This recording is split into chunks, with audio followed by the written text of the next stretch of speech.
only thing the boxing people don't know more. The only thing they know is how much the guy runs and trains. But when they come in 2 men in the ring, anything can happen. I don't care what, anything can happen. Urgency, or he's overrated. And I'm not saying he's that. I'm just saying that it didn't matter enough to go and do what he had to do. Was actually countering Canelo Alvarez quite a bit. So as Canelo would throw, he would just sit there, wait, block, and then boom, an uppercut or a right hand. Another mistake that Canelo was making too is he was throwing like one shot and then he was coming back squared. After Canelo Alvarez's crushing loss to Terence Crawford, Mike Tyson didn't hold back, calling him overrated and insisting the fight exposed long-overlooked flaws. Tyson said Canelo looked ordinary once Crawford took control with superior skill and precision, proving that Alvarez was never as dominant as many believed. While praising Crawford's performance as one that cements his place among the sport's all-time greats, Tyson emphasized that the defeat revealed Canelo's weaknesses and confirmed the hype surrounding him had always been inflated. Prime, you gonna catch him? I'm just telling you, but when those guys started beating Chavez was already an old man, though. I gotta get from then, though. You gotta get him there. You know, he had clothes on. He got him beaten in like 90-0 before he got beat. Oh, you gotta look at those scenarios too, man. Renowned trainer Teddy Atlas has never shied away from criticizing Canelo Alvarez, arguing that his reputation is more manufactured than earned. Atlas believes promoters, fans, and media have elevated Canelo to boxing's throne without truly examining the substance of his career. While Alvarez boasts notable wins, Atlas contends many of his opponents were carefully selected, creating the illusion of a stronger resume than reality suggests. In his view, the image of Canelo as an unstoppable force is largely a product of marketing and timing, rather than sustained dominance and pure skill inside the ring. Up in arms. We actually sometimes said he fought a smart fight. But when he didn't fight the kind of fight to make it an entertaining fight against our guy, against the popular Canelo, again, the king, so to speak, then we completely attacked the guy. So I think that's got to be looked at a little bit, to be fair. Mike Tyson had predicted before the fight that Terence Crawford would outbox Canelo Alvarez, expressing complete confidence in Crawford's abilities and insisting that Bud could beat anyone. Tyson made it clear he never saw Canelo as unbeatable, emphasizing that Crawford's adaptability and overall dominance would give him the decisive edge. Fight. Great fight. 50-50. I want to say Crawford. Why everybody say it's 50-50? You don't think it's 50-50? 60-40, but you gonna tell him which one? You think Crawford can stop him? Crawford can stop anybody. I'm not saying he can't, he's going to, but he can't. Beyond Teddy Atlas, many analysts have also argued that Canelo Alvarez is overrated, pointing to controversies and career choices that shaped his image. Some note the cloud of performance-enhancing drug accusations that briefly surrounded him, from which he emerged with little lasting damage to his reputation. More significantly, critics highlight the trajectory of his career after his one-sided loss to Floyd Mayweather. When Alvarez began selecting opponents more carefully, often fighters past their prime or those with styles that favored him. This approach helped him collect titles and maintain his star power, but it also raised doubts about whether he truly tested himself against the best at their peak. For skeptics, Canelo's carefully managed path preserved his image while avoiding the defining challenges of a truly great champion. Alright, this guy right here is overrated as fuck, and I'm gonna tell you why.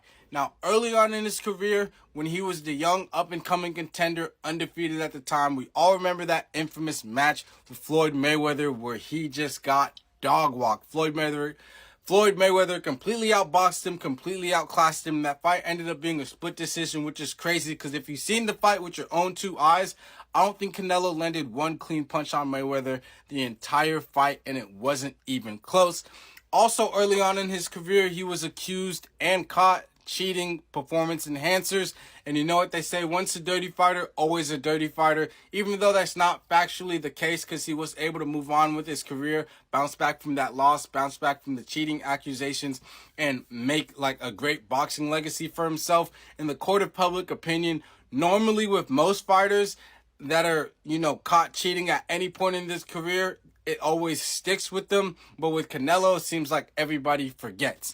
Now, obviously, to this day, he's still looked at as one of the faces, if not the face of boxing. But I think the way people accuse Floyd, especially in the back half of his career, of picking and choosing his fights, protecting his own, protecting his legacy, Canelo definitely has followed the Floyd Mayweather model. Not only in his game, he became a more defensive fighter after fighting Mayweather, and especially as of late, he's not taking as much punishment, but it's also because he's not fighting very dangerous fighters, and when he does, he gets exposed.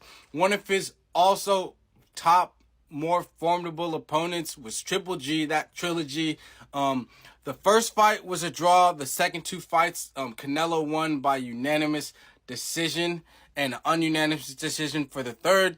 But I don't think the results, reflected the fights. When Canelo Alvarez finally faced Terence Crawford, the flaws long highlighted by critics became impossible to ignore.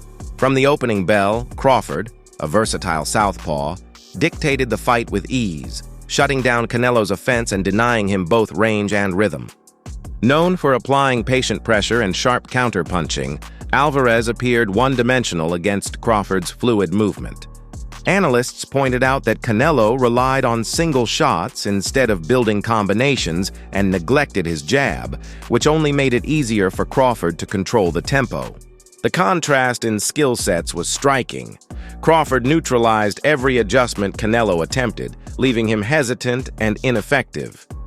For many, this performance was the most decisive proof yet that Canelo's image as an untouchable superstar had been exaggerated. I think there was a lot that we could learn from both of them.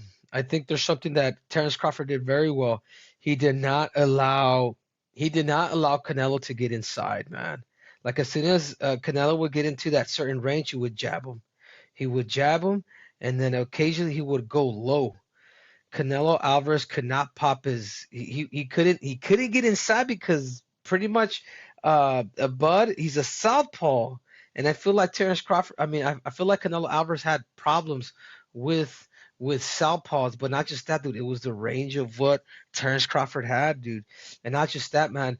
Terence Crawford was actually countering Canelo Alvarez quite a bit. So as Canelo would throw, he would just sit there, wait, block, and then boom, an uppercut or a right hand.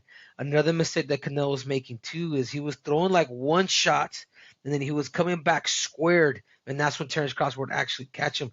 We didn't see any like lateral moves where he would throw and maybe push off to the side, as we used to see Canelo Alvarez as what he would do in these fights.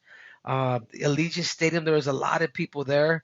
Terence Crawford had the ability to fight backwards and stay composed, good defense, hands was always up, countering everything that Canelo was throwing at him. He was just a little more active fight. I mean, looking at the fight, bro, like it was competitive. Canelo did hit him to the body, but it was pretty much all Terence Crawford, man. I don't know how many rounds I actually gave Canelo, but I want to see a rematch. Because Canelo did mention, I didn't feel good. Like my body was it wasn't reacting. My mind wanted to, but there was something physically with my body that it just felt different. So, but overall, I mean, boxing tends to put these big events. These fights don't show out like the UFC. Canelo Alvarez's defeat to Terence Crawford sent shockwaves through the boxing world and cast doubt on his future. In post-fight interviews, his uncertain demeanor fueled speculation that retirement could be on his mind. Crawford's systematic dismantling of Alvarez made it seem as though Canelo's reign at the top had finally ended. The victory was hailed as historic, not only for Crawford's dominance, but also for its symbolism as a passing of the torch.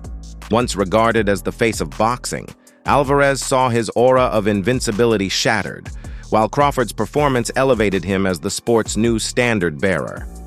For fans, the narrative shifted almost instantly. Canelo was no longer king, and questions about the twilight of his career became unavoidable, while Crawford's legacy as one of the era's all-time greats was firmly secured.